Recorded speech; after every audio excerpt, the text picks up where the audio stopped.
we shouldn't be just focusing on the absence of disease. I mean, you can be terribly sick and just not have the symptoms to report. And I not think feeling the pain from something still doesn't mean you're healthy. something that I explored for a long time, way before I became a homeopath, is why are creative geniuses, why are they depressed? Why do they have such difficult lives? I think that health has more to do about being connected to your body and being able to listen and interpret than with a lack of symptoms. Lack of symptoms can be the result, but it's definitely not. Here we are together sharing our information with the Yeah. world, and especially with Eugenie. Thank you, Eugenie. Yeah, Your thank work you. is so great, and it's getting It's more each day, right? getting more each day. I was going over the podcast list today on Vimeo. It's impressive. This is getting homeopaths together. It really is. It Yeah, really yeah. is. And I love the way this is male teaching is this is the book. Read it. And female teaching is this. And this has much deeper connection. I Yes, like it. yes. Yeah, connection. That's probably one of the themes of our conversation today, right? Right, right. Connection. Because we're going to talk about how important it is to connect with one another, aside from being fun, which it really is, Which it is. and not to be sitting in our little room by ourselves all the time, but really deeply connecting with one another and enhancing our practices by sharing information. Yeah, like I say, it's a different type of learning because whenever I have an issue, a case, or a remedy I don't understand, I'm studying the remedy with one patient in mind. And when you're soundboarding with somebody else, especially with you, because you have different directions than I'm using, you come up with a whole different image. It's like this picture of people touching an elephant and all describing it. And this helps me get the whole picture. Yes, yes. Yeah, I've said many times the thing that you shared with me about lanthanum carb, following pulsatilla, or when you give pulsatilla and it doesn't Uh-huh. completely heal the person, then lanthanum carb would be the remedy. And I trust you completely on that because I know you're speaking from your own experience. And when I tried it, it worked. It was really great. So it says a lanthanum carb to me after that conversation is like it's like the individuation part of pulsatilla. And I think, well, Hahnemann didn't know lanthanum as a remedy, but he started prescribing acutes with more plant remedies and constitutionally with the minerals. And Kent noticed that kalium sulfur is the mineral pulsatilla, which in practice I don't see that much that they go from one into the next. But pulsatilla and silica, that's a well-known connection. Right, right. And just as much I see pulsatilla and lanthanum carbonicum. And this whole idea that you just mentioned of the plant remedy and mineral remedy relationship, I think this is something that we really need to look at more. The old homeopaths did that, they what follows what. But Haha. the idea that maybe everybody has the need for a plant remedy and a mineral remedy, or maybe even an animal remedy. I mean, to me, the animal remedies are really about pathology, survival, PTSD, that kind of thing. Uh-huh. And so they would sit on top of all of that. Yeah.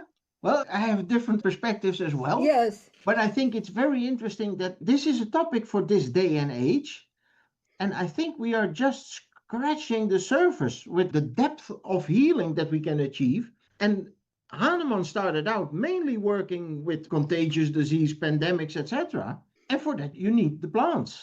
And now we are starting to look at who we are and where we are coming from. So transgenerational trauma is now much more of an issue than 50 years ago. So now we are starting to look at patients and not just this confined element of how are you feeling today. Now it's part of who you were yesterday and who were your parents and where were you living. And we are looking at a much bigger perspective than ever before.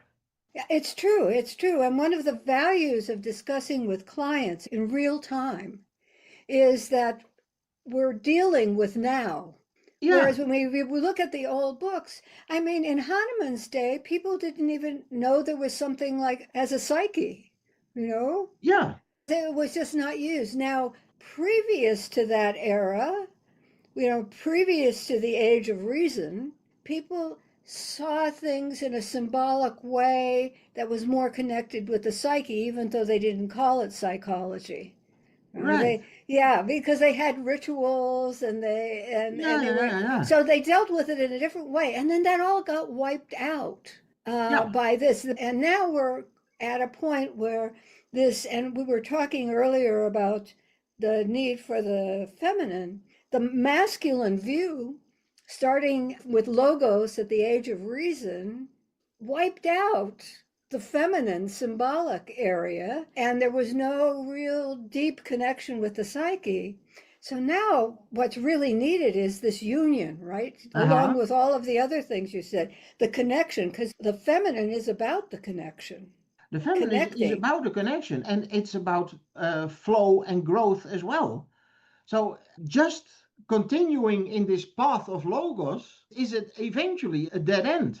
Yeah, yeah, yeah. Hopefully, we're not at the dead end, that we can still make the Yeah, yeah, yeah, transformation. yeah. But all periods of time that required a huge transformation had this apocalyptic aspect to them. Right. Yeah. I think it's the cycle from psora to psychosis, and then you end up with syphilinum bursting out in an acute event, and then the cycle starts again. So we are now Yeah. moving towards some syphilitical acute event, and then we move on. We need to use the creativity inherent within the syphilitic in order to Yeah, do yeah, yeah. that. And Yeah, yeah. I think that's also a big part of this transition that we are making because up till this point, the World Health Organization has this definition of health that it's an absence of disease. And I think the only absence of disease is death. There is no such thing. That what Alfred Ziegler says, we need disease and small symptoms to keep on our journey. And to quote another name, Virchow said, nature is the cure, and reconnecting with nature is the highest cure. And the role of the healer is the high priest of nature. So I think this is the movement we should be following.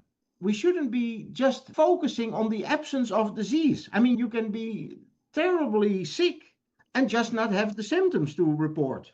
And I not think feeling I the pain from something still doesn't mean you're healthy. I think this is problematic for homeopaths in that they don't fully embrace vitalism. Because what you're talking really is the true vitalistic point of view. Yeah, And one of the reasons for that is because Hahnemann never truly embraced it, even though I mean he may personally have truly embraced it. uh-huh. However, he was sort of afraid to take that next step or those next steps and to acknowledge where he got that from and his connection to Paracelsus. I think that's a great loss for homeopathy, and I think it's one that needs to be retrieved. Oh, definitely, definitely. The more I'm reading up on Paracelsus at the moment, I'm thinking that C4 homeopathy, transgenerational trauma, and a bigger three-dimensional perspective of health and disease was present in Paracelsus theories. And I just Yes. think that Hahnemann was aware, but didn't want to, well, fight every battle. So he just made a selection. Yes, yes. There's a reason for that. I understand that. But where it becomes problematic is if you don't give your sources, which was true in Hahnemann's writing on the vital force, because a lot of what he wrote came directly from Paracelsus. If you don't give that source, if you don't cite your source, it's not only not that ethical, but it also doesn't allow people to go back and retrieve the Right. original work. Yeah. And so we have to really second guess Hahnemann, like, where did he get this from? I mean, it makes the research quite difficult, but we can do it. We can do it. We definitely now with modern means we can do it. And I understand why Hahnemann was quiet. I mean, it was just after the period where you're not that proud to be occupied with alchemy. Right, So right, you shut up about it. right, And he right. was already kicking so many people with the homeopathic like cures like theories. You don't you Right. don't you don't want to annoy him any further. So I think he was just very selective in what he wrote. Of course, of But course. I but think his he determines awareness, it. if you Yeah. read the chronic disease and the organon, he was so aware of this three-dimensional picture. And well, as he didn't name the sources, we now have this idea of vital force. That's what I'm thinking. That the vital force is like this battery that needs to be charged, and if it's empty, it's empty. And I don't think that's a very one-dimensional idea. Yeah, it is. It is, and it's really a shame that we kind of left out Paracelsus. And as you said, there was a reason for leaving it out. But Paracelsus was very, very detailed about the vital force. And he talked about the vital force. He called it the arcana or the arcana. Mhm. And he said, and the action, he had a name for the actual action and how the vital force worked. And he called that imaginatio. Yeah. And imaginatio, he says, it was really important to be developed in both in the physician and changed in the client. And imaginatio was not just, according to Paracelsus, it was not just something ephemeral that you see, like imagination, like you think of fantasy or whatever thing. Uh-huh. It had an actual action, not only on the individual, but it was in the healing process. It was working between the physician and the client. In other words, he predated the whole idea of transference and countertransference Right. Right. with that. And And he said Imaginatio reaches to the stars. I mean, he had this uh-huh. very interesting way, but it means that it was not limited, that it affected the whole world. And the other part of Imaginatio, he has steps for the physician on how to develop the Imaginatio. Uh-huh.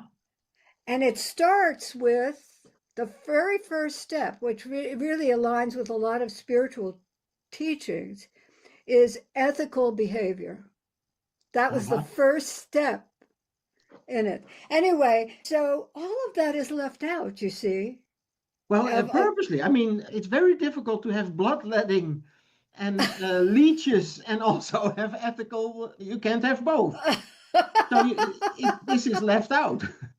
yeah, yeah, yeah. But it is time, as you say, what we need to understand, as you said so beautifully, we need to really explore what homeopathy can actually do. Yeah. And it starts with us as homeopaths. So our exploration of the vital force needs to be deeper. We need to go back and find the roots of vitalism and study. I mean, in this case, Paracelsus, who was, I mean, the more I study Paracelsus, the more I understand his influence. He influenced science. Isaac Newton was extremely affected by Paracelsus's writings. Uh-huh. And also, he's had the roots of modern psychology. If modern psychology, at least from a Jungian point of view, which is the more vitalist view of psychology. So there was so much. I mean, he was the father of all that, and Jung acknowledged that. Yeah, yeah. And I think he was also the one that layered cause and effect in illness. That he said, Yes, well, there is so much you can do with healthy living and eating healthily. Then there's this next level where you also need to treat with herbs and plants, etc. And then there's a higher level which requires a different, more spiritual stimuli to bring the patient into healing. This is yes, an entry into psychology. yes, yes. The imaginatio. Yes. Exactly, yeah. Yeah, it's a very, very exciting area to explore and to begin to understand. And there are quite a few scholarly works. Paracelsus himself, you probably realize this, is very difficult to read. I mean, his language was really kind of difficult. I don't know how else to say it. And he made Yeah, up words also. yeah. No, this is not light reading. No, no, no. I mean, even if you read German, it's not Yeah. really, But there are some very good secondary sources. No, I'm Um, very happy that they put the Paracelsus library online, that you can yes. now browse and check for his perspective or what he wrote on. I'm daily browsing this site. Well, I think this idea of putting things online and digitizing information is really important for this next step. I mean, there's a lot of negative aspects of that too, but I mean, one of the things is that alchemy it has been much more usable now that Isaac Newton's library has been digitized and all of his work and writings on Paracelsus have been revealed, or alchemy in Yeah, general.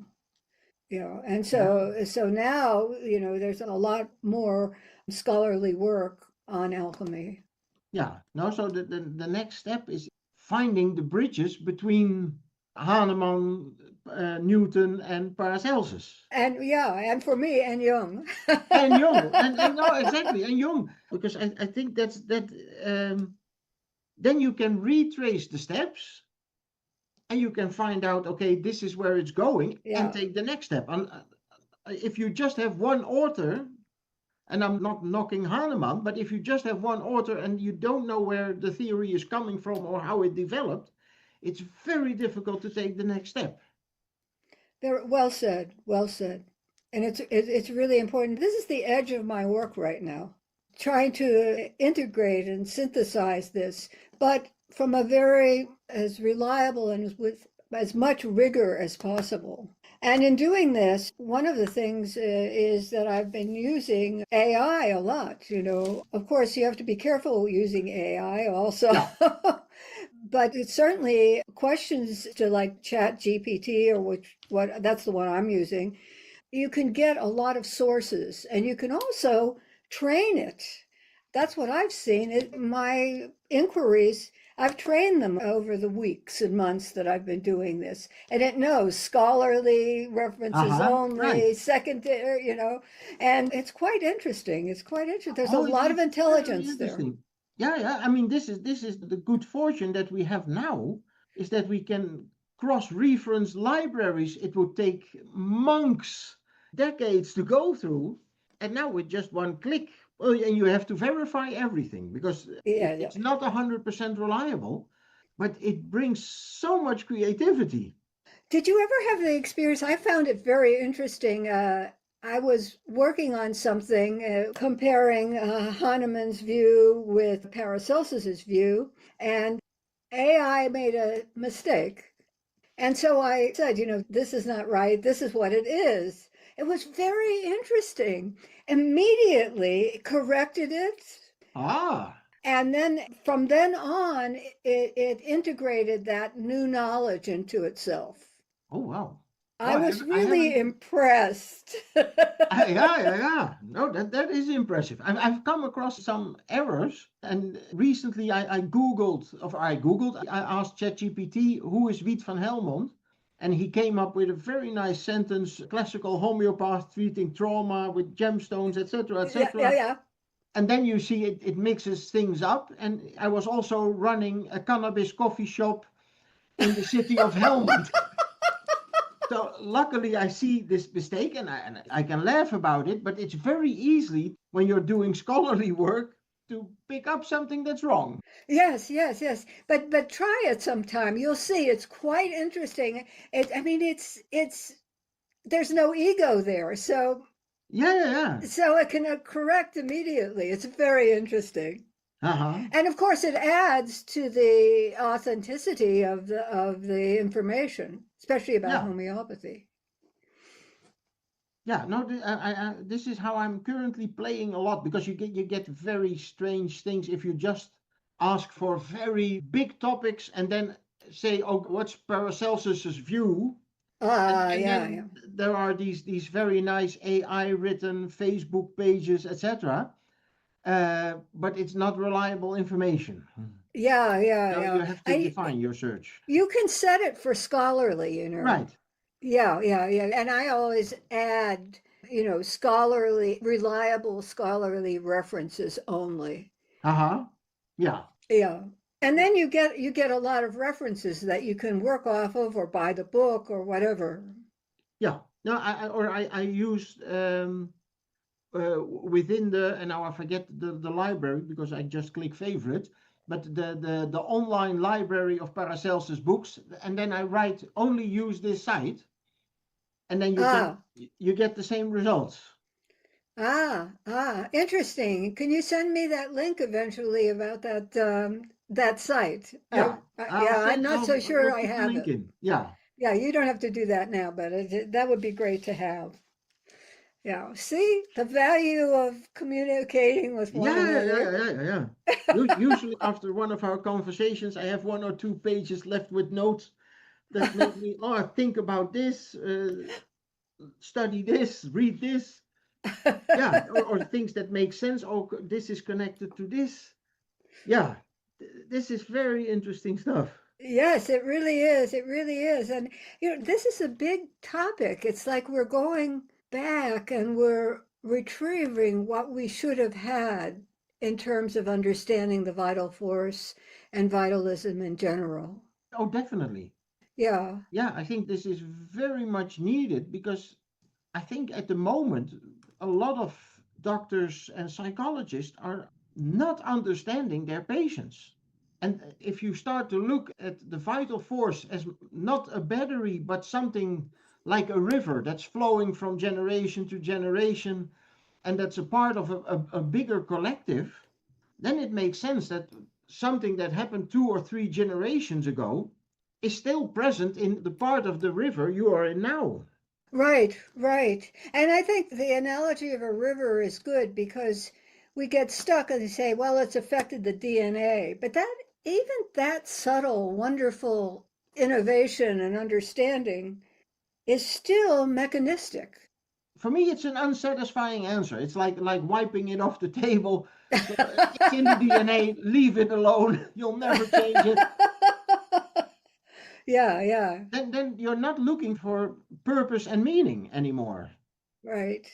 Yeah, and also, the part of if you read Paracelsus, this whole idea of the development of the imaginatio of the practitioner. Eastern medicine has always acknowledged that the need for the development of the physician.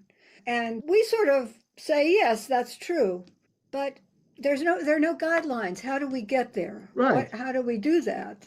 So that's one of the things that I'm writing about is how do we develop ourselves as human beings in general and also as physicians? How do we do that? Because if we're conveying something all the time through our own vital force, then we need to make sure that's in good shape. Right. And this whole theory of healthy body, healthy mind, yeah, of course. But what is a healthy body and a healthy mind? What's behind it? What's Yeah. behind it? And now we have quantum physics, and we have the, what's his name, Aharonov-Bohm effect, where you only are looking at the potential to cause change. That, for me, that's the reason that talking to a patient or just thinking about him can already set something in motion. Absolutely. It's not just the Absolutely. remedy anymore. And we have to Yes. be aware of this. And also, there are so many questions that we have in homeopathy that can be answered by a deep understanding of the vital force and the imaginatio. For instance, why is it that some people can use a remedy, some homeopaths can use a remedy and get really good cures with it? Another person uses Right. the same remedy and well indicated, and it doesn't work. And it doesn't work. Yeah, and it's the same thing that why is it that certain homeopaths have great results with only low potencies, and with others it's only with very high potencies that they get something done. And I don't think it's the potency, it's the person behind it. Yeah, there's something riding on that potency, on that Right, remedy, right? right. This is just a transitional element that will bring energy from one place to the next. Yes, one of our colleagues always said that many years ago that the homeopathic remedy is a transitional object. Yeah, and I completely agree. And it's this method of looking at homeopathy, but also at healing and the awareness of this during consultations. It's part of practice. It's not just something you read and you move on. Yes. There has to be an awareness of this. And also in terms of epidemics, for instance, Hahnemann wrote a lot about that, right? And how they actually, I mean, he didn't use these words, but how the group unconscious, what was Uh-huh. going on in the world actually affected that. Now, Paracelsus was very specific about that. Yeah. Yeah, and he said it was he said the imaginatio of an individual who learns about an epidemic in another area that affects his own imaginatio, which is the way that the vital force is transmitted, Uh-huh. and then he gets the epidemic Right. disease also. Also, right. Yeah, yeah, yeah. No, so that, I mean, if you look at each pandemic as a disease that is bringing something to the collective on a positive way, then it's very good to delve into this energy, see what the lesson is, surround yourself with it, learn and move on. Because the further you go into resistance or suppression, the worse it gets. Yes. And I think you can just as much get the disease from reading up on it, etc. Well, I we mean, know about that. yeah. So I mean, this is the same as students thinking, oh, I just read on sulfur and I'm convinced I need sulfur. Well, this is resonating with some part of you, and it's wanting to develop that part. Well, I have a confession to make. I've been practicing homeopathy almost 40 years, and I still do that. Yeah, no, this is how it works for me just as well. I mean, if I read something and I'm thinking, ah, this resonates somehow, I think I should take the remedy because at that point, whatever it resonates with is being emphasized and let's say in the front of my mind. So now it's ready to be healed. So if you then add the stimuli to it, it transitions. You shouldn't say, oh no, it's just because I read it, now move on, read something else. That's It's ignorance. like a reverse proving, right? Yeah, Or it's related to provings in some way. I think it's related to proving some way, yeah. Yeah, yeah, yeah. But we were talking a while back about ginkgo biloba, and you had some insights into that, and then I did my own proving of ginkgo biloba, both in the remedy and in the gemo, in the subtle essence of the plant. Uh-huh. And it was really a very interesting experience. One of the most physical results that I got was that suddenly I'd go outside and I thought, wow, everything is so beautiful, so colorful. And I just couldn't understand it. I didn't realize it was the ginkgo biloba at first. Uh-huh. But then I realized, oh, I knew that it was affecting my brain because it's a remedy that powerfully affects the Yeah, functioning yeah. of the brain. Then what I read was that as we age, our color perception dims. In other words, in the elderly, Ah, gets grayer and grayer and great. grayer. And me being a little bit older, Past suddenly puberty. my Yeah. color perception had come like wow. Uh-huh. It was very, very interesting. I've given it a couple of times for eye issues, more cataract, etc. But the effect of ginkgo, well, at least what I see in cases, there is never an I. It's always I within the system. Of And course. this interaction is where pathology is coming from. And what I see in Ginkgo is whatever methods I had to connect with the system are becoming stale. This is getting old. I don't know how to connect. Something is moving on, and I've lost the train to hold on to it. And then with Ginkgo, they find another connection. So the brain or organs, they reconnect and you re-find your place in the collective again. Mm. Yeah, I think you mentioned, if I remember correctly, since it's all about memory, Uh-huh. that you said that the person has the spark, reignites the Right. spark in the individual. A spark, and I see a lot of creativity coming up. Aha. For instance, now you see that, well, this is the natural flow of things. Everybody is going with smartphones and we know how to deal with it. But let's say the group between 80 and 100, these are very complex machines. And those that have chosen a decade ago, well, not to invest any energy in learning how to deal with a phone, they are now confronted that they are getting separated from society. Ah, yes, yes, yes. And then Ginkgo picks something up and they find new entrances in reconnecting with the collective. Yeah, it's really true. The lack of understanding of technology in the aging is a big problem. And I know that in my clients, I always try to get older clients to work with me on Zoom, not only because I work on Zoom now, but I want them to be able to use that technology. What a Yeah, difference it'd be in a home and be able to connect with one's grandchildren on Zoom, exactly. Yeah. that kind of thing. So yeah, yeah. But getting back to the ginkgo, that what I saw in my own proving and in some and then verified it with you is what you said about the spark. There was a what came out was a connection to the element of fire and water, but Uh-huh. especially fire with that spark. And and then I realized it was a remedy for radiation poisoning. Yeah. And going back to the phones, problems with electrical things and Wi-Fi. Yeah. Other And I thing I've was, given it for. and I have some people who are very helped a lot with ginkgo biloba, which I used as the gemo, not so much in the remedy.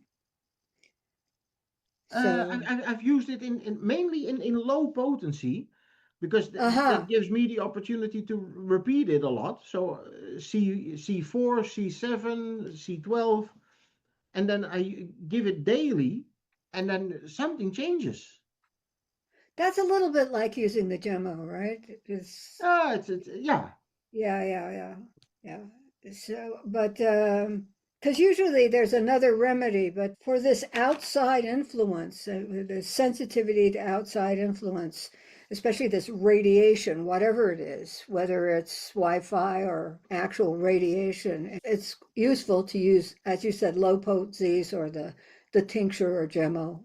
The gemo Well, is like a tincture, really. and a lot of people are not aware of the influence because it gradually moved up. We started to get these 2G telephones, 3, etc. And now a lot of patients say, "Oh no, I'm not bothered by it." And then I tell them, "Turn your Wi-Fi off when you go to bed. Turn it on in the morning. See if it changes your sleep." And I think Ah, 80% of the people say, "Oh, my sleep has improved." oh, interesting. Yeah, so there is definitely an influence, Yes, but yes. we are just not that aware of it. Right, right. I don't like to think of it because I, but there are people who are really incapacitated by it, and and ginkgo is a helpful remedy. And then the other theme that I saw, and I don't know if this is true, but it'd be interesting to see if you found this too. I know it's in Anashada's proving is this whole thing of the union of opposites. A person who really wants to find their soulmate. And there's a poem by Goethe about Ginkgo, the yeah. ginkgo, right? And his lost love and all of that. So I knew this about the remedy. But there was another dimension that came out in my proving, and that was the bipolar genius. The fact that genius has this bipolar aspect to it. So it's like one side is so developed that the other side can't You be in can catch up. union with Yeah. it. Yeah, yeah, yeah. This is my mind went slow because I was also thinking this desire for a soulmate, and we would have to ask Miguel Yakir, but I see it in different ancient plants as well, Ah, like in the cladonia proving, and I'm not 100% sure, but I think it came up in the cladonia, which was a moss proving cladonia rangifera, with Misha Norland did. yeah, yeah, yeah, yeah, I yeah. think that this desire for a soulmate also came up, and I know some of the ferns and other mosses have it as well. So I think this is life is moving on. These ancient plants are gradually disappearing or becoming smaller or yeah, going into extinction. And this is where you lose your soulmate. Life is Ah, moving right. on and you're left. So also there's this aspect of the union of opposites within, which is, Right. yeah, yeah, which is I think where the strong desire for a soulmate comes from. Not 100% because there's, there are physical reasons for it and reproduction and all that, but this inner need for inner union of the masculine and the feminine, of the logos and the eros, a really important part of human development, and one that we're up for now. That's really important. And it's important, I think, for the survival of the species.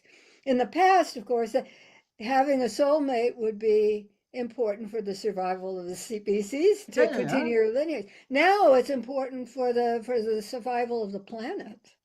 For the survival of the planet. And I think it's this union, especially of the opposites. This is where growth potential is. I Absolutely. mean, if you ask people that say, "Oh, we are happily married," and you ask them, "Okay, what did the other person bring you?" It's always this growth potential. Men usually say, "Oh, I've become so much more confident and I've grown and etc." And it works both ways. So this union of the opposites is, let's say, it's like the starting gun at a race. This is where it takes off. Mm. In ginkgo, we have this ancient, as you said, it's an ancient plant. It's one Right. of the most ancient trees. And one of the ways that I've used it after understanding that and doing my own proving was for people who are having really difficulty accepting the apocalyptic nature of our time, and particularly the political upheaval and all that. I mean, they're really made sick by it. Yeah. But giving ginkgo, what it does is because it's so ancient, it gives the bigger perspective, and they're able to see a much larger view, Right. and they're no longer made sick by it. They're still active in it and they don't like it and all of that, but they're not made sick by it. Their Yeah. perspective changes. So it actually connects them with the lengthy memory of human consciousness. Yeah. No, and that reminds me of I've seen a couple of cases that go from ginkgo to ignatia, or they were ignatia in the past, needed ignatia in the past, and then they go to ginkgo, which is also this polarity of the opposites. Yes, yes, yes. Not being able to accept that Right. they're all messed up. Yeah, yeah, Yeah. yeah. And what we started with, because this is a plant remedy, I don't think I ever ended treatment with ginkgo. There's always a mineral or metal that comes after it, or at least some Yeah. other remedy. That makes sense to me. That Yeah, makes sense to me because a lot of it is circumstantial exactly. and it's a phase of development. So from a Jungian perspective is that if you're having difficulty with the union of opposites, you give ginkgo and the person internally creates, the conjunctio, the Uh-huh. opposites come together and you are more individuated, then that's no longer needed, but something else is needed probably. Something else is needed. I wanted to go through some of the cases I gave ginkgo and see what I gave afterwards. And I was lacking the time, but I found, I think, 4 or 5 cases where I gave sulfur afterwards.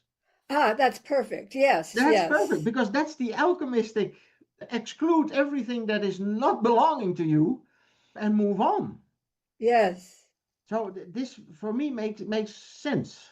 Like Lantanum and Pulsatilla, that I think Yeah, yeah. Ginkgo and Sulfur are also connected. Very interesting.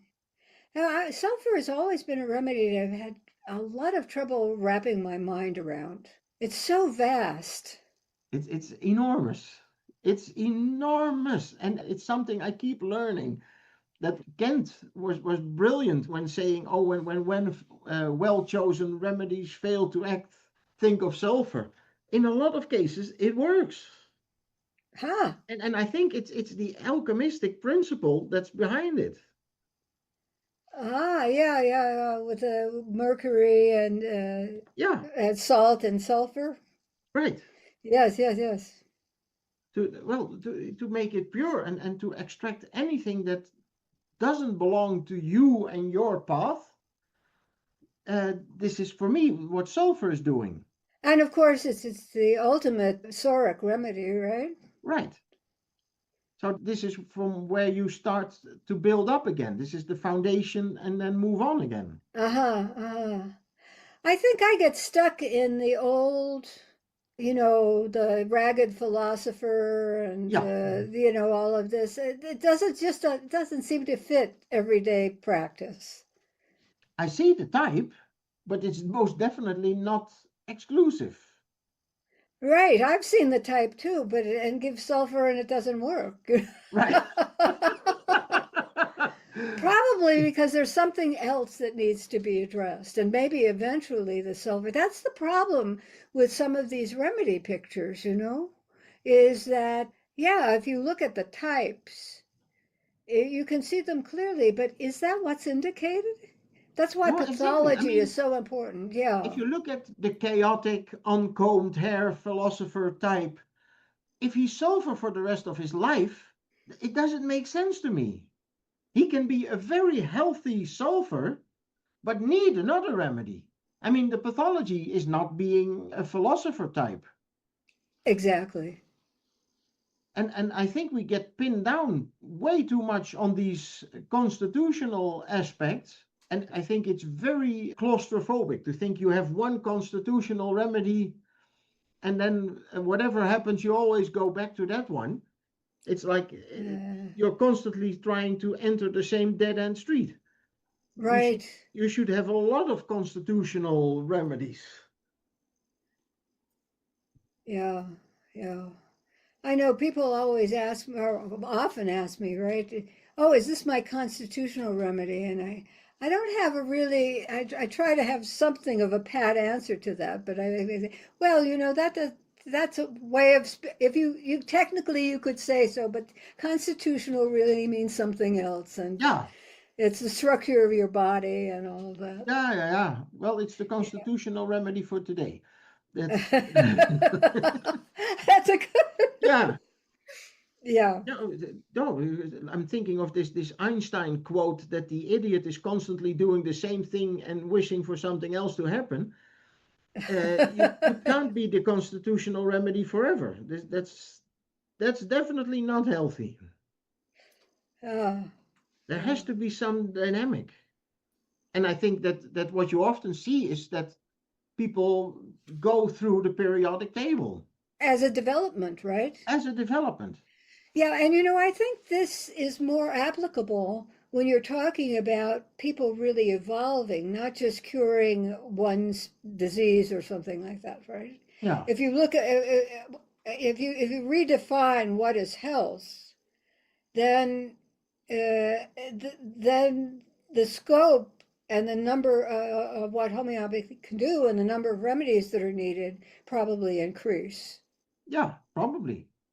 And I think that health has more to do about being connected to your body and being able to listen and interpret Mm. than with a lack of symptoms. Lack of symptoms can be the result, but it's definitely not the end product. It's just my experience that certain that a person can get quite well on this level of, healing physical diseases very Yeah, often. But the process of individuation, or the process of really moving into great health, takes a lot longer. it takes a lot longer. And great health doesn't mean living to be 100 pain free. That's not great health for me. Yeah, yeah. So I think, how would you define great uh, health? I think it's more being able to pick up what comes in your natural flow and learning from it. Because I think the more you are in let's say the flow of this river that has started already generations ago, the more you're in the flow, the less pathology the body has to develop. The further you are away from it, the more symptoms you get. Yes. And this idea of the flow that you're in, there are a lot of references, even in Hahnemann, to the intelligence that's within one's individual vital Uh-huh. force. Right. And when you act out against that, then you get symptoms, or you get stalled and you can't do something. This whole thing, a lot of people have the symptom procrastination, right? Uh-huh. Yeah. Yeah, procrastination is, from this point of view anyway, is that they're trying to do something that's not within the flow of the vital force, or the vital force is blocked. But very often it's that they're not in tune with the essential intelligence of their own vital force. Right. It's No. almost like destiny, or I don't know, it's not really that, but there's this innate intelligence that Yeah, is yeah, yeah. part of the vital force, and that we have, going along with it is the trick, right? The Going along trick with of it is it. the trick. And I think that we put so much emphasis on logic and rational thinking that there are a lot of patients where I tell, oh, it's too bad that you have such a high IQ, because with 20 points less, you would have been better by now, because you would have gotten stuck earlier and you would have needed to include other parts in your life just as well. Yes. And I had mentioned genius earlier. And, in a person who's a genius, it's really even more problematic. I mean, Yeah.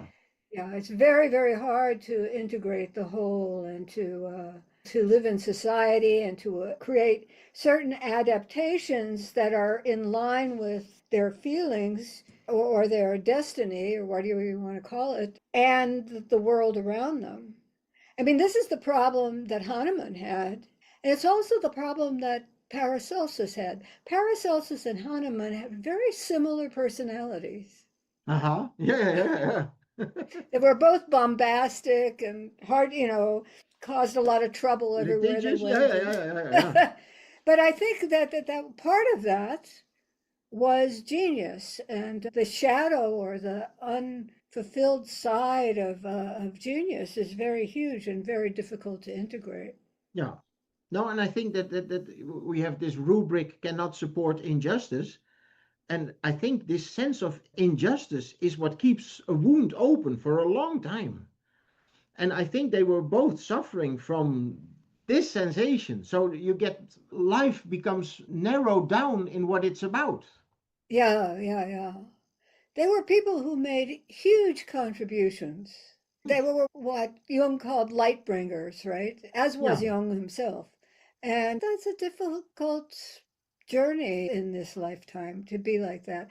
And I think, what came out in the Ginkgo proving, it was could be of some help to people who are trying to integrate genius.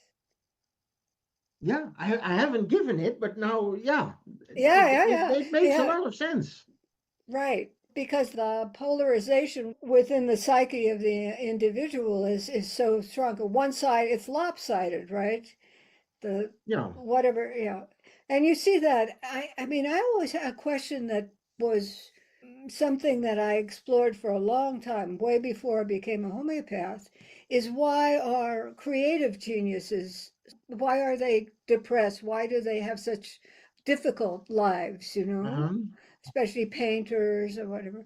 And I'm now seeing that this is why the genius is so hard to integrate into the rest of their lives. It's so hard to integrate, and we only stimulate the genius. We don't Of stimulate the course, other we parts. keep getting kudos for the Yeah, yeah, yeah, genius. yeah, Who cares about the other part? There's nothing from the outside yeah, that it is supporting it, but it's absolutely necessary, and the person continues to suffer because of it.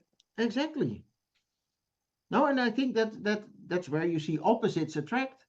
That you often see this is black and white thinking, but you often see this genius married to somebody who's heard, oh, you're beautiful all his her or her life, which is the opposite. And Yeah. then they develop physics and emotions, and they have developed genius, and the marriage is where they meet. And what, like I said, this is the starting gun of further development. Well, if the what you also see, and because I was a painter for many years before I studied homeopathy, I met a lot of painters and read about them and all that. And what you often see is a painter, especially a male painter in those days, with this sort of subservient uh, uh, wife or partner who takes care of everything for them. Yeah. Well, And Hahnemann married a painter. well, I'm sure yours isn't that way. No, but I think she balanced the opposites for him. I Oh, think that oh, oh, I thought you were talking about yourself. no, Who no, were you no. talking? Hahnemann and Melanie, she Oh, was a Hahnemann, painter. Melanie was a Oh, okay. I Yes, think yes, this is what balanced for him the opposites. yes. Otherwise, But the yeah, theories would have been completely different. yeah. And Melanie, I don't know that much about her. I just read a few books, but I don't think she was the subservient one. I don't think that No, was no, true no, at all. definitely not. No. Yeah. Didn't she take over his practice after he died? Yeah, Yeah. So she was a homeopath also. he was also a homeopath. Years ago when I was teaching, when I had my school, a student came to me to study homeopathy on the recommendation of her neurologist because she had had head injuries. And the neurologist said that he felt that the study of homeopathy would help her to balance the two sides of her brain. Uh huh. Oh, it's a So, smart one. kind of interesting, right? So, Yeah, as homeopaths, we work a lot with logical, we know, we read our materia medica, we repertorize and all of that, but we also have the intuitive aspect. exactly. I think that's why well, I think it's brilliant to refer somebody to do the schooling and not just visit the homeopath. But I think homeopathy as it's a way of life. It's a perspective of life. It's much more philosophical than just, oh, headache, page 56, give this remedy. We are Well, it so can much be more. that. Yeah, well, yeah, we can do that, but I think, and that's where I think Paracelsus's brilliance is also that we are now rediscovering C4, C5 homeopathy, but it was already Paracelsus who wrote about this layeredness of disease and who mentioned the spiritual and the religious aspects and the collective. So, this perspective we learn as we study homeopathy. Yes. And especially if we're open to be constantly learning. Yeah. And if we follow um, the guidance of what Paracelsus says in terms of development. His first stage, as I said, was this ethical development. And the second stage was the ability for contemplation. Uh huh. And particularly, as you know, he was really big of contemplation on nature. Yeah. But he uses the word contemplation in developing that ability. So it's not something that you just sort of study the plant and study, what the botany of it or something. It's actually a contemplation on it, which is a little bit like the proving we were talking before, about Exactly. and I think that if we're continually developing our ability for this kind of contemplation, Uh huh. it's beautiful. And of course, human beings are part of nature. So we're developing that ability also. We are the, I think it's contemplation is one word, but the other word is resonating with nature again. Like if an animal has a stomach ache, he knows what to eat. And I think that's this type of contemplation. You resonate with nature and you know your remedy. And you know why the body has given you this signal. And then the answer always comes. Yes. And I think it was also Paracelsus who then said, well, the remedy we need most is usually the plant that we surround ourselves with. This is how it happens. If you know the question, you have the answer. Yeah, the question is the big thing, right? Is The what do question you is the big ask? thing. Yeah. What is the saying? When the student is ready, the teacher will come. Yeah. So it's more about this readiness. And this is where homeopathy is. So this is a fun conversation as always. Uh-huh. And anything else you want to say before we sign off and say goodbye to Eugenie? Well, I think maybe we discussed it already, but I want to emphasize it a little bit. Okay. That with AI, we are also emphasizing the intellectual part of homeopathy. And then to me, the feeling is, oh, if you know the repertory by heart, you would be the greatest homeopath. And I think that's knowing how to build a guitar doesn't make you a great player. Absolutely. And I think Absolutely. we should emphasize the other parts as well. I think so. I think also that's true also, even though it's not AI, we've been for many years using repertory programs. Right. And if you use them correctly, they're only a guideline. They give you a place to bounce off of and Uh-huh. decide, or say, I don't want any of it. Yeah. No, but This is not what's going on. in the past, I've seen so many cases where I thought, oh, the patient needs this remedy from an intuitive level. You know, materia medica, intuition says this is the remedy, but then repertorization doesn't back up the thought. And then you start to self doubt, you give the wrong remedy. And I think that they should be balanced. Absolutely. And our instrument for repertorization is becoming more and more polished. And it really is. We have great software, great repertories. We are now integrating AI to browse through bookcases of materia medica. But intuition is left out, and personal resonance with the Yeah. patient, etc. And I think we need to find a way to integrate it more. And this is the balance of opposites, or the union of opposites, because the more information that you have, the more actually the intuition or the imaginatio can work on it and send it to other parts of the brain. And then what scientists have found is that when you're actually doing this, getting back to that brain injured play, Uh-huh, the yeah, yeah. whole brain lights up. The whole brain lights up. Yeah, yeah. And I think we were discussing with our Indian homeopath Chetna Shukla, and she said, well, Hahnemann was already aware of this, because if you look at this connective process, it's very dynamic. There is materia medica knowledge, there is the knowledge of the patients, the disease, etc., etc. It's very dynamic.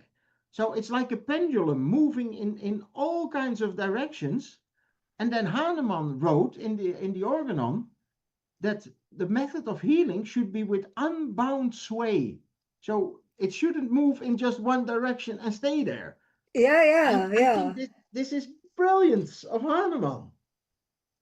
That there is a dynamic process, and it should all point to the same treatment and the same remedy. I agree with you. And for me, I think my primary way of functioning is intuitive. I'm an intuitive type anyway. Uh-huh. But so therefore I always use, a lot of input, a lot of repertorization and everything to balance that. Uh-huh. I'll override it. I mean, these days I override it more than I used to. No, but as long as there is a balance, I think that's where success is. Yeah. So I really enjoyed this conversation I as really enjoyed always. it too. Really got my mind moving again. So I want to So go back to my Paracelsus sites, which I think we should put it. yes, yes, and We'll you'll put send it me the somewhere link. below the podcast. Okay, good. Okay, so Eugenie, thanks for this Thank you for having opportunity. us. Yes, Bye. and we'll sign off now. Bye bye. Bye.